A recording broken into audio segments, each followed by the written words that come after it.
الحمد لله وكفى وسلام على عباده الذين اصطفى أما بعد. قال الله تعالى في كلامه فأعوذ بالله من الشيطان الرجيم بسم الله الرحمن الرحيم وأقيموا الصلاة وآتوا الزكاة وأقرضوا الله قرضا حسنا صدق الله العظيم. وقال النبي صلى الله عليه وسلم خير الناس من ينفع الناس. فقال النبی صلی اللہ علیہ وسلم خیر الناس. میرے عزیزوں، دوستوں اور بزرگوں، اللہ سبحانہ و تعالی نے آج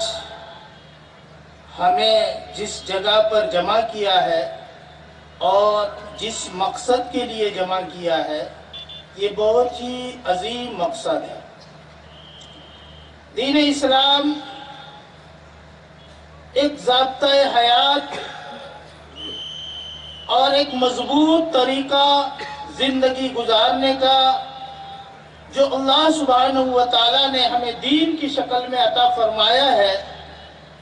اس کے یہ سارے شعبے ہیں. حقوق العباد ہو یا حقوق اللہ ہو، یہ دونوں کے دونوں شعبے اس کے مضبوط ہیں. جیسا حقوق اللہ کا مسئلہ ہمارے سامنے ہے، ویسے ہی حقوق العباد کا مسئلہ بھی ہمارے سامنے ہے. میرے آقا سرور کائنات صلی اللہ علیہ وسلم فرماتے ہیں خیر الناس من ينفع الناس. لوگوں میں بہترین وہ ہے جو لوگوں کو سب سے زیادہ نفع پہنچانے والا. اس میں یہ سارے شعبے آتے ہیں. سب سے زیادہ نفع کا مطلب یہ ہے اگر کوئی تکلیف والا ہے تو ہم اس کی تکلیف کو دور کریں.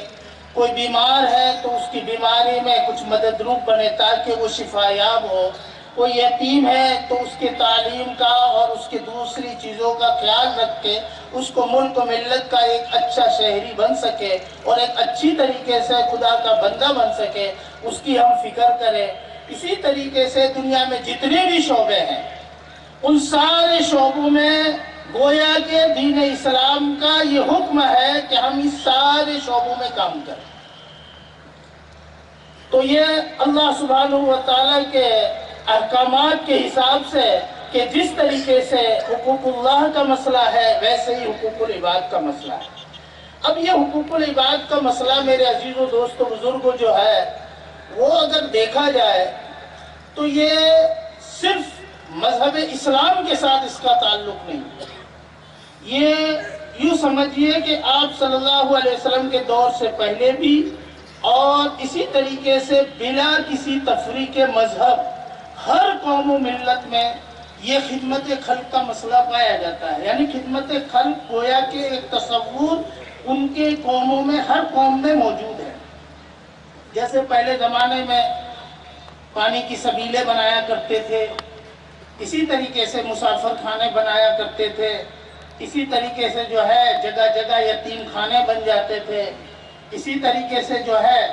دوسرے مسافر خانوں کی طرح اور جہاں کہیں بھی کسی رہنے کا انتظام کیا جائے اور کھانے کا انتظام کیا جائے تو وہ ہوتا تھا. اس کا بہترین تصور تو دیکھیے کہ نبی پاک صلی اللہ علیہ وسلم کے دور میں ہی آپ صلی اللہ علیہ وسلم کی 25 سال کی عمر میں حضرت خدیجۃ الکبریٰ رضی اللہ تعالیٰ عنہ سے شادی ہوئی. آپ شادی کے کچھ ہی وقت کے بعد مکہ المکرمہ سے کئی باہر سے آپ تشریف لا رہے تھے. تو جب گھر پہنچے تو گھر پہنچنے کے بعد آپ نے کچھ کپڑے لے کر گئے اور حضرت خدیجہ کے پاس اور کچھ مکہ المکرمہ سے باہر جا کر کے آئے اور اس کے بعد جو ہے آپ کے چہرے پر حضرت خدیجہ رضی اللہ تعالیٰ عنہ کو کچھ غم نظر آیا کہ آپ بہت غمگین ہیں، کیا وجہ ہے؟ تو جب حضرت خدیجہ نے پوچھا تو آپ صلی اللہ علیہ وسلم نے فرمایا کہ میں نے ایک قافلہ دیکھا کہ جس کے بدن پر کپڑے نہیں تھے، جو بھوکا اور پیاسا تھا اور بہت بری حالت میں تھا. حضرت خدیجہ نے عرض کیا کہ آپ مکہ کے بڑے بڑے لوگوں کو بلا لیجئے. لہذا ان کو بلا لیا اور کچھ دیر کے بعد دیکھا کہ مکہ کے لوگوں نے اتنا بڑا سامان کا ڈھیر کر دیا کہ آپ صلی اللہ علیہ وسلم وہاں بیٹھے تھے، نظر بھی نہیں آتے تھے۔ پھر حضرت خدیجہ نے عرض کیا کہ میں آپ سب کو یہ صاف بات کہہ دیتی ہوں کہ یہ جتنا بھی مال ہے وہ میں نبی پاک صلی اللہ علیہ وسلم کو سپرد کرتی ہوں کہ وہ جہاں چاہے خرچ کر لیں، جہاں چاہے خرچ کر لیں۔ تو دیکھیے وہ نبوت کا وقت ابھی آپ کے اوپر وحی کا آغاز نہیں ہوا تھا، آپ 25 سال کی عمر سے قریب تھے، وحی کا آغاز نہیں ہوا تھا۔ اس وقت بھی آپ کے دماغ میں یہ ساری چیزیں تھی کہ جہاں کہیں بھی کوئی ضرورت مند ہو تو اس کی ضرورتوں کو پورا کیا کرتے۔ تو میرے عزیزوں دوستوں بزرگوں، ہمیں بھی خدمت خلق کا یہ جو موقع اللہ سبحانہ و تعالیٰ نے عطا فرمایا ہے، ہم اس میدان میں بھی زیادہ سے زیادہ کام کرنے والے بن جائیں۔ اور میں آپ کو یہ بھی بتا دوں کہ یہ آج جس زمین پر ہم لوگ سنگ بنیاد کیے ہیں اور اتنا بڑا مجمع آج جو جمع ہوا ہے، اس کے پیچھے کا بھی ایک بہت لمبا چوڑا سفر ہے، اس کے پیچھے بھی بہت لمبا چوڑا سفر ہے۔ حاجی علاء الدین سیلیا صاحب مرحوم، یہ ایک بہت ہی دیندار اور بہت ہی گویا کہ امت کا، لوگوں کا خیال رکھنے والے بزرگ تھے۔ ان کے صاحبزادوں کے دل میں خیال آیا، لیکن اس سے پہلے اللہ تعالیٰ ان کی قبر کو نور سے بھرے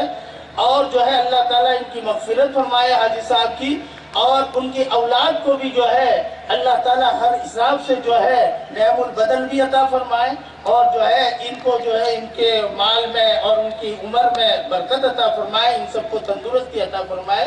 کہ میرے عزیزوں دوستوں بزرگوں، آج اتنی بڑی جگہ جو آپ لوگ سب لوگ بیٹھے ہیں اور جو ہے ایک بہت بڑا کام حقوق العباد کا اور قوم کی خدمت کا اور ملک کی خدمت کا، جو ملت کی خدمت کا جو ہم کام انجام دینے جا رہے ہیں، اس کے پیچھے یہ زمین بھی جب ان بزرگوں نے اور ان احباب نے جو بطور وقف کے جو اس پورے ٹرسٹ کو دی ہے، تو اس کے پیچھے یہ ٹرسٹ والے بھی کون ہیں، اس کو بھی ہمیں سمجھنا چاہیے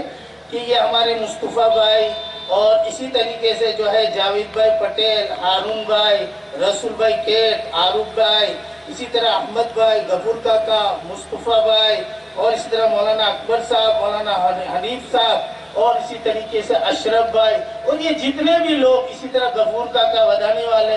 یہ سب ماشاءاللہ مستقل جو ہے اس کے پیچھے لگے رہے، مستقل کئی مہینوں سے اس کے پیچھے لگے، یہاں تک کہ گاؤں گاؤں گئے ہیں، لوگوں کا ذہن بنایا ہے اور لوگوں کو یہ سمجھایا گیا ہے کہ اس کی ضرورت ہے، اور سب لوگ اس بات کا اقرار کرتے رہے کہ اس کی ضرورت ہے، ضرورت ہے، ضرورت ہے۔ لیکن یہ سفر میرے عزیزوں دوستوں بزرگوں بہت کٹھن سفر تھا، اس کے باوجود بھی ان کی ایک اخلاص اور للہیت ان میں تھی اور ان کی محنت تھی، جس کی وجہ سے آج اللہ سبحانہ و تعالیٰ نے ہمارے ان عبد الرحمن بھائی اور ان کے بھائیوں کے دل میں ایک بات ڈالی، اور اتنی بڑی زمین قوم کے فائدے کے لیے، ملت کے فائدے کے لیے جو وقف کی ہے، میرے عزیزوں دوستوں بزرگوں، یہ امت کے لیے ایک بہت بڑا مسئلہ گویا حل ہوا ہے۔ اللہ تعالیٰ جو ہے یا ایک بہت بڑا جو ہے اسپیشل جو ہاسپٹل اگر قائم ہو جائے تو اس کے بعد ہمارے بہت سارے مسائل حل ہوں گے،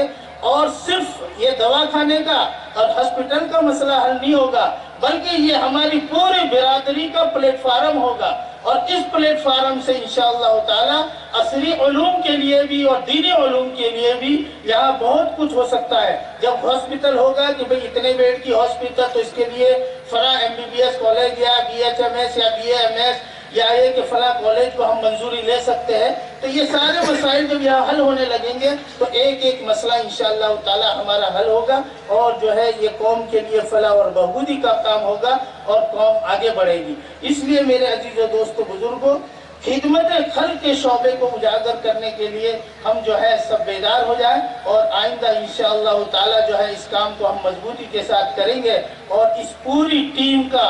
ہم تہ دل سے جو ہے مدد کرتے رہیں گے اور شکریہ ادا کرتے رہیں گے، تو یہ ٹیم کام کرتی رہے گی اور آگے بڑھتی رہے گی۔ اللہ تعالی ہم سب کو عمل کی توفیق عطا فرمائے۔ وآخر دعوانا ان الحمدللہ رب العالمین۔